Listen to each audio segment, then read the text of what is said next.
Indian oil PSUs के dividends जो है वो फंसे पड़े हैं रशिया में। आज हम इस टॉपिक के बारे में बात करने वाले हैं कि कैसे जो इंडियन ऑयल पीएसयूज हैं उनके डिविडेंड्स रशिया में फंसे हुए हैं, इनके क्या रीजंस हैं और इंडियन इकोनॉमी के पास इससे रिलेटेड क्या ऑप्शन है। Welcome students to Chahal academy. My name is Shubhangi Singh and today we are going to discuss that how dividends are stuck in Russia of Indian oil PSUs। जब से रशिया यूक्रेन वॉर स्टार्ट हुआ है, Indian oil PSUs ने जो investments की थी जैसे कि प्रोजेक्ट्स जो रशिया में हो रहे हैं उनके रिटर्न और उनके डिविडेंड्स जो हैं वो वहां पर फंसे हुए हैं और ये एक बड़ा चैलेंज इमर्ज होके आया है इंडियन ऑयल पीएसयूज के लिए। सो बेसिकली लास्ट 2.5 इयर्स में जो डिविडेंड इनकम है Indian public sector oil companies की, स्पेशली अपस्ट्रीम प्रोजेक्ट्स जो लगे हुए हैं रशिया में, उन पर बढ़ती जा रही है। वो डिविडेंड बढ़ते जा रहे हैं और वो डिविडेंड अभी तक पे आउट नहीं हुए हैं।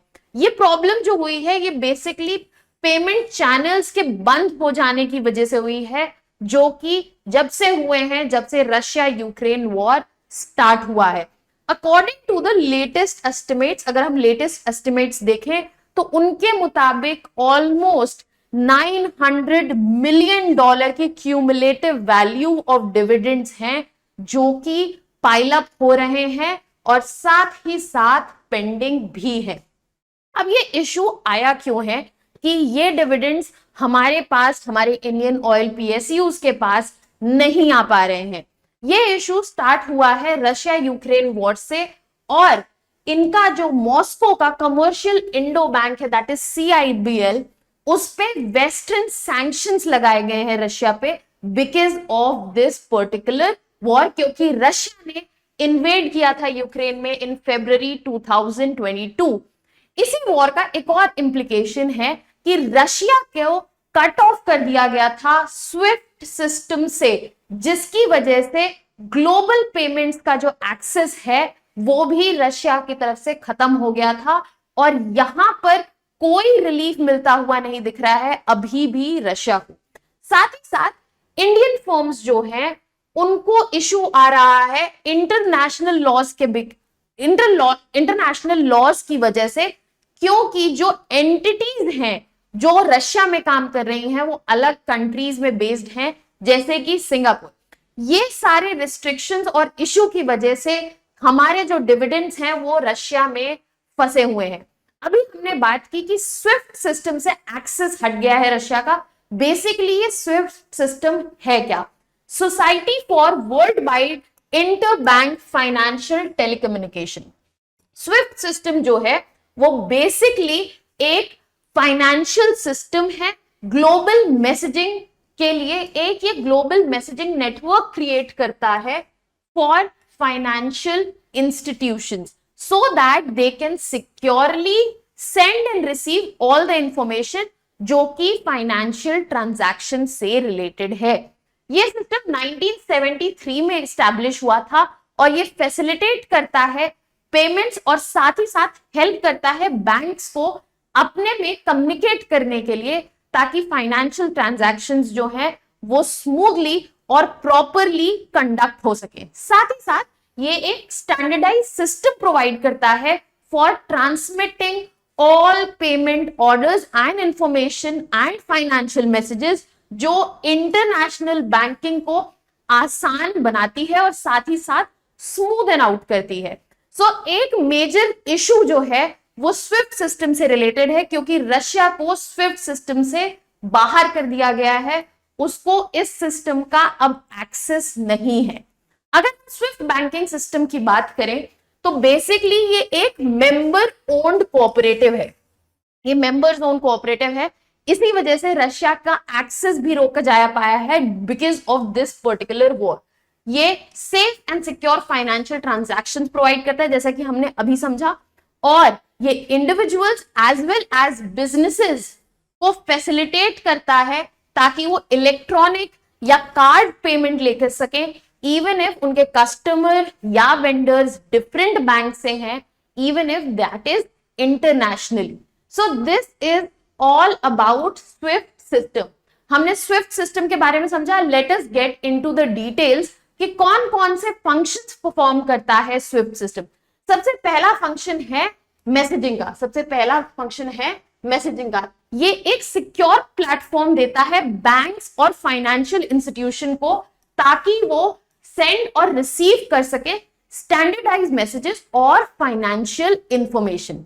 साथ ही साथ ये ट्रांजैक्शन प्रोसेसिंग का भी एक फंक्शन परफॉर्म करता है। ये फैसिलिटेट करता है ट्रांसमिशन ऑफ पेमेंट, ताकि ऑर्डर्स और कंफर्मेशन जो है वो यहां पर फुलफिल होते हुए दिखें, ताकि वो एक्यूरेटली हो सके और जितना जल्दी और आसानी से हो सके।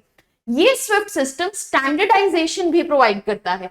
ये कॉमन मैसेजिंग फॉर्मेट और साथ ही साथ प्रोटोकॉल्स यूज करता है, ताकि इंस्टीट्यूशंस, वेंडर्स, इंडिविजुअल्स को कम्युनिकेट करने में आसानी हो और वो सीमलेसली इस प्रोसेस को फॉलो थ्रू कर सके। And the best part here is कि ये नेटवर्क सिक्योरिटी देता है, बिकॉज यहाँ पे फाइनेंशियल ट्रांजैक्शंस हो रहे हैं।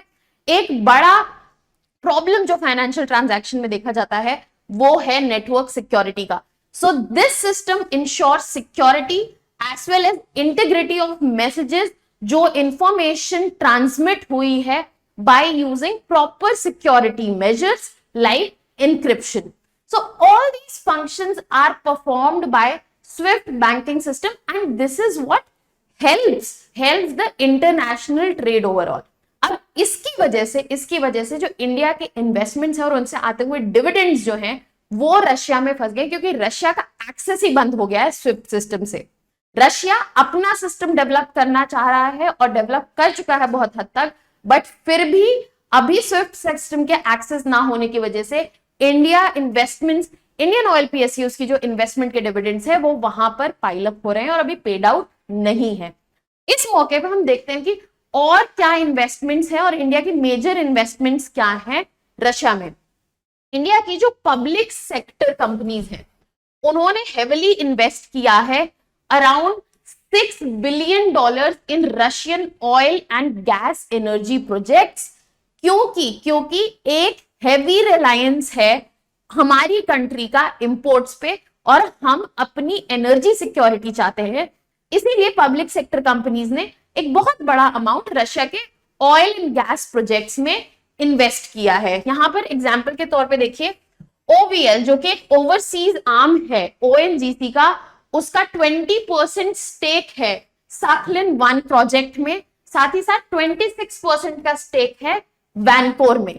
कंसोर्टियम जो है IOC का, Indian oil corporation, OIL and BPCL का, इस कंसोर्टियम का साथ में 23.9% स्टेक है वैनकोर में और 29.9 ऑलमोस्ट 30% स्टेक है टैस योरखा प्रोजेक्ट में।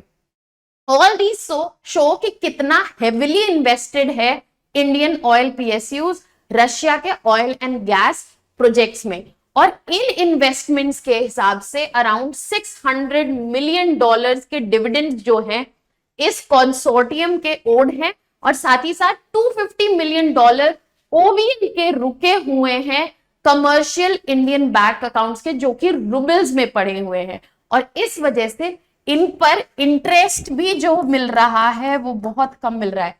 So it's a loss situation, और यहां पर इंडियन इन्वेस्टमेंट्स जो है वो फंसी पड़ी हैं। Now let us look into the options which are available to India. जो भी पैसा इंडिया का रशिया में है वो पेमेंट्स, इन्वेस्टमेंट्स और प्रोजेक्ट एक्सपेंसेस के लिए यूज हो सकता है, बट ये ऑप्शंस जो हैं अभी वर्कआउट नहीं कर पा रहे हैं। डिविडेंड पेमेंट्स जो हैं वो तभी रिलीज हो पाएंगी, वो तभी रिलीज करी जाती हैं जब ऑपरेशनल एक्सपेंसेस को डिडक्ट कर लिया जाता है।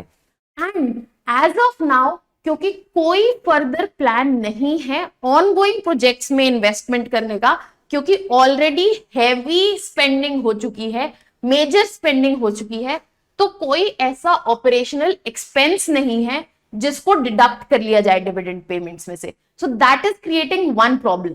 एक एक्सेप्शन सिर्फ है OVL जो कि पे करने वाला है 600 मिलियन, ताकि उसका स्टेक जो है, करंट स्टेक है, वो मेंटेन रहे सक्लिन 1 में, और वो नेगोशिएट कर रहा है कि भाई जो हमारी डिविडेंड पेमेंट आपको देनी है, आप उसमें से ही हमारा पेमेंट निकाल लो तो ज्यादा बेटर रहेगा. This is one option that is available to OVL, and they are considering, at present none of the companies are considering any sort of new investments in Russia because of this stuck situation. अब ये पैसा जो है कोशिश की जा रही है कि इंपोर्ट के लिए यूज किया जाए for the Russian oil that is being imported, for the Russian oil that is being imported into India. अब यहां पर इशू ये है कि कुछ फर्म्स जैसे कि Indian oil corporation and BPCL, वो तो रशियन ऑयल लेती है, बट ऑयल इंडिया लिमिटेड नहीं लेता है, तो उसका जो पैसा है वो कैसे वापस आएगा. So all the combinations are not working. Furthermore, जैसे कि हमने बात की थी, इन्वेस्टमेंट जो हुई हैं वो दूसरी एंटिटीज से हुई हैं, जैसे कि एंटिटी जो बेस्ड है सिंगापुर में. अब अगर एंटिटी सिंगापुर में बेस्ड है तो कोई भी पेमेंट जो आएगी वो इनके ज्यूरिसडिक्शन के थ्रू ही आएगी, वो भी इसको फर्दर कॉम्प्लिकेट करता है. वेस्टर्न सैंक्शंस लगे हुए हैं रशिया के एनर्जी सेक्टर पर, और इस वजह से क्रॉस पेमेंट जो है for Russian oil for dividend income वो भी मुश्किल हो रहा है. एंड फर्दर इसमें चैलेंजेस इन्वॉल्व हैं फॉर टैक्सेशन, अकाउंटिंग, एंड जितनी भी कंपनीज हैं for consulting legal and accounting experts, वो पॉसिबल सॉल्यूशंस देख रही हैं, बट हमें कोई क्लियर पिक्चर इस वक्त नहीं मिल रही है कि कैसे डायरेक्टली ये डिविडेंड पेमेंट्स जो हैं, जो इंडियन ऑयल PSUs की हैं, उनको हम ला सकते हैं, यूज कर सकते हैं. अब इससे इफेक्ट क्या होगा इंडिया की एनर्जी सिक्योरिटी स्ट्रैटेजी पर, ये देखते हैं इससे क्या इफेक्ट आएगा इंडिया की एनर्जी सिक्योरिटी स्ट्रैटेजी पर. इंडिया की इंक्रीज डिपेंडेंसी रहेगी इंपोर्ट्स पर. इस वक्त जो ज्यादा रिलायंस है on oil suppliers due to restriction to access of Russian sources. अब रशियन सोर्सेज जो है वो हमारे पास लिमिटेड हैं, हम वहां से नहीं अगर ला सकते हैं तो हमारी डिपेंडेंसी और इंपोर्ट्स पर बढ़ेगी.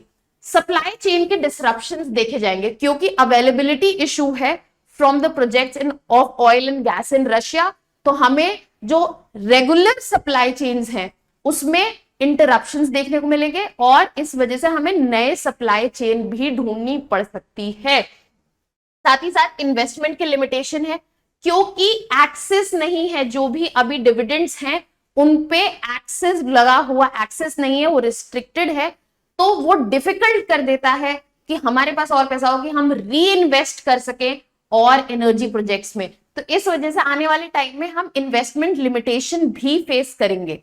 डाइवर्सिफिकेशन के चैलेंजेस हैं यहां पर, alternative suppliers, because geopolitical tension is running high on this particular planet. इस वजह से डाइवर्सिफिकेशन के भी चैलेंज कि अगर हम यहां पर इन्वेस्ट नहीं करना चाहते या यहां से ऑयल इंपोर्ट नहीं करना चाहते तो where we can look into. And of course एक स्ट्रैटेजिक वल्नरेबिलिटी भी रहेगी.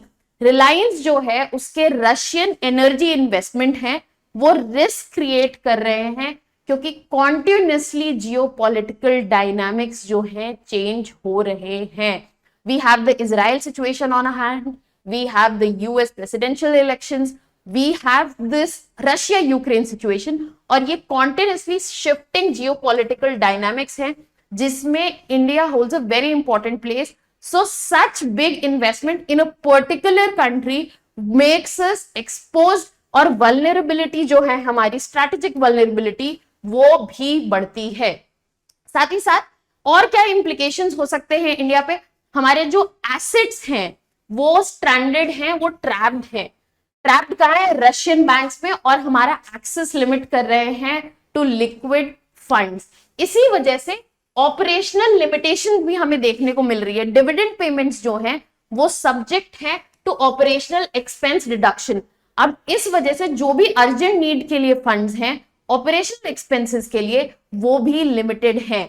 लीगल और ज्यूरिसडिक्शनल चैलेंजेस भी एग्जिस्ट करते हैं. इन्वेस्टमेंट जो है वो स्पेशल पर्पस व्हीकल्स और एंटिटीज जो कि क्रॉस बॉर्डर प्लेस्ड है उनके थ्रू है। इस वजह से ये जो क्रॉस बॉर्डर ट्रांजैक्शन है उनमें लीगल और ज्यूरिसडिक्शनल चैलेंजेस भी आएंगे। एंड इन सब की वजह से there is increased cost as well as risk. इन सैंक्शंस को नेविगेट करना, इसके साथ एक हेवी कॉस्ट आएगा, be it in terms of economic cost और the cost at the geopolitical range. साथ ही साथ लीगल रिस्क बढ़ता है इंडियन पीएसयूज के लिए। And this puts India in a very tight situation कि हमें ये सिचुएशन ऐसे नेविगेट करनी है कि हमारा जो फंड्स हैं वो भी निकल जाए, जो इम्प्लीकेशंस हैं वो भी लिमिटेड रहे और हमारा जो स्टैंड है इस ग्लोबल इकोनॉमी में वो भी कॉम्प्रोमाइज ना हो। On this note I leave you with the mains question को हम देख लेते हैं। Discuss the implications of Western sanctions on the dividend income of Indian public sector undertakings in Russia. Analyze how these restrictions affect India's energy security strategy and the potential challenges in utilizing these funds for investments or payments. Now this question has 3 major parts है। सबसे पहला बोल रहा है कि आप implications discuss कीजिए जो वेस्टर्न सैंक्शंस हैं उनके, specially on the dividend income जो इंडियन पीएसयूज की है, राइट, इन रशिया। उसके बाद सेकेंड पार्ट में बोला है कि एनालाइज करना है उन रिस्ट्रिक्शंस को कि वो कैसे इफेक्ट करेंगी इंडिया की जो एनर्जी सिक्योरिटी स्ट्रैटेजी है, और जब ये होगा तो किसके क्या क्या पोटेंशियल चैलेंजेस, क्या क्या इश्यूज आएंगे, क्या क्या पोटेंशियल चैलेंजेस आएंगे इन पेमेंट्स को यूटिलाइज करने, इन फंड्स को यूटिलाइज करने के लिए for payments as well as investments.